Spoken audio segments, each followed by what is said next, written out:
اعوذ باللہ من الشیطان الرجیم۔ پناہ مانگتا ہوں میں اللہ کی شیطان مردود سے۔ بسم اللہ الرحمن الرحیم۔ شروع کرتا ہوں اللہ کے پاک نام سے جو بہت بڑا مہربان نہایت رحم والا ہے۔ الحج اشہر معلومات فمن فرض فيهن الحج فلا رفث ولا فسوق ولا جدال في الحج وما تفعلوا من خير يعلمه الله وتزودوا فإن خير الزاد التقوى واتقون يا أولي الألباب۔ حج کے مہینے مقرر ہیں، جو شخص ان میں حج مقرر کرے وہ اپنی بیوی سے میل ملاپ کرنے کا گناہ کرنے اور لڑائی جھگڑا کرنے سے پشتار ہے۔ تم جو نیکی کرو گے اس سے اللہ تعالیٰ باخبر ہے، اور اپنے ساتھ سفر خرچ لے لیا کرو، سب سے بہتر تو اللہ تعالیٰ کا ڈر ہے، اور اے عقل مند مجھ سے ڈرتے رہا کرو۔ عربی دان حضرات کہتے ہیں کہ اس جملہ کا مطلب یہ ہے کہ حج ہے، ان مہینوں کا جو معلوم اور مقرر رہے ہیں، پس حج کے مہینوں احرام باندھنا دوسرے مہینوں کے احرام سے زیادہ کامل ہے، گو اور ماہ کا احرام بھی صحیح ہے، گو اور ماہ کا احرام بھی صحیح ہے۔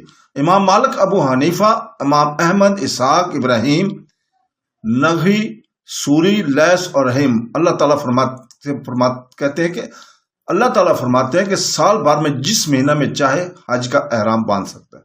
ان بزرگوں کی دلیل ہے کہ دوسری دلیل یہ ہے کہ حج اور عمرہ دونوں کو نسک کہا گیا ہے، اور عمرہ کا احرام ہر مہینے میں باندھ سکتا ہے، تو حج کا احرام بھی جب باندھے گا صحیح ہوگا۔ جبکہ امام شافعی فرماتے ہیں کہ حج کا احرام حج کے مہینوں میں ہی باندھنا صحیح ہوگا، بلکہ اگر دوسرے مہینے میں حج کا احرام باندھا تو غیر صحیح ہے، لیکن اس سے عمرہ بھی ہو سکتا ہے یا نہیں۔ ان میں امام صاحب رحمۃ اللہ کے دو قول ہیں۔ حضرت ابن عباس، حضرت جابر، عطا اور مجاہد رحمۃ اللہ کا بھی یہی مذہب ہے کہ حج کا احرام حج کے مہینوں کے سوا باندھنا غیر صحیح ہے، اور اس پر دلیل ہے۔ جبکہ عربی دان حضرات کا ایک جماعت کہتی ہے کہ آیت کے ان الفاظ سے مطلب یہ ہے کہ حج کا وقت خاص مقرر کردہ مہینے ہیں، تو ثابت ہو کہ ان مہینوں سے پہلے جو احرام حج کا باندھے گا وہ صحیح نہیں ہوا۔ جس طرح نماز کے وقت سے پہلے کوئی نماز پڑھ لے۔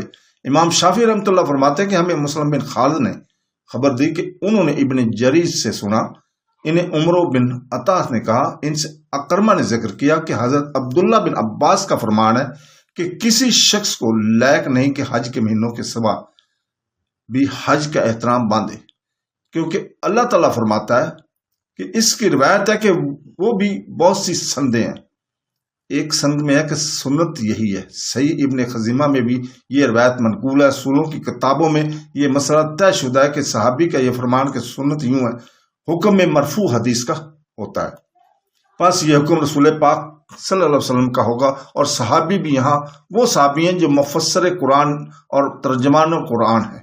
علاوہ ازیں ابن مردودیہ کی ایک مرفوع حدیث میں ہے، حضور پاک صلی اللہ علیہ وسلم فرماتے ہیں کہ حج کا احترام باندھنا کسی کو سوائے حج کے مہینوں کے لائق نہیں۔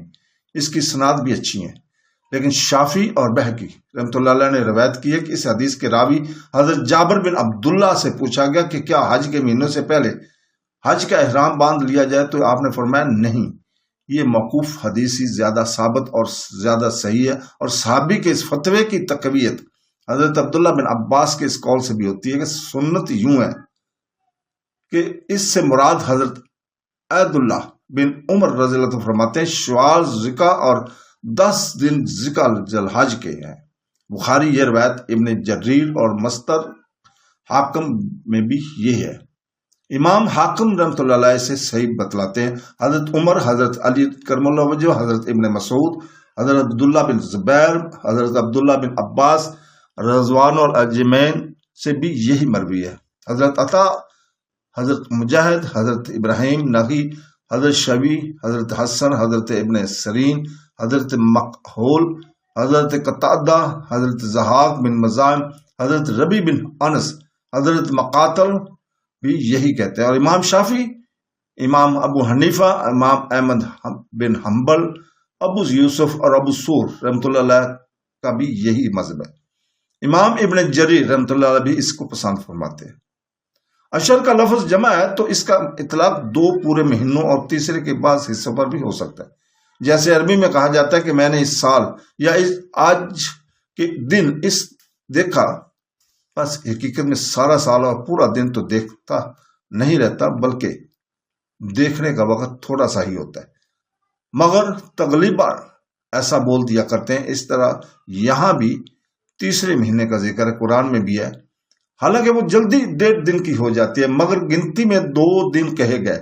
امام مالک، امام شافعی کا پہلا قول یہ ہے کہ شوال، ذکا اور ذوالحج کا پورا مہینہ ہے. ابن عمر رضی اللہ تعالیٰ عنہ، ابن شہاب، عطا، جابر بن عبداللہ، طاؤس، مجاہد، اربا، ربی اور قتادہ رحمۃ اللہ سے بھی یہی مروی ہے. ایک مرفوع حدیث ہے میں آیا کہ لیکن وہ موضوع ہے کہ اس کا راوی حسین بن مخارق ہے، جس پر حدیث کو واضح کرنے کی تہمت ہے، بلکہ اس کا مرفوع ہونا ثابت نہیں. صدق اللہ العظیم.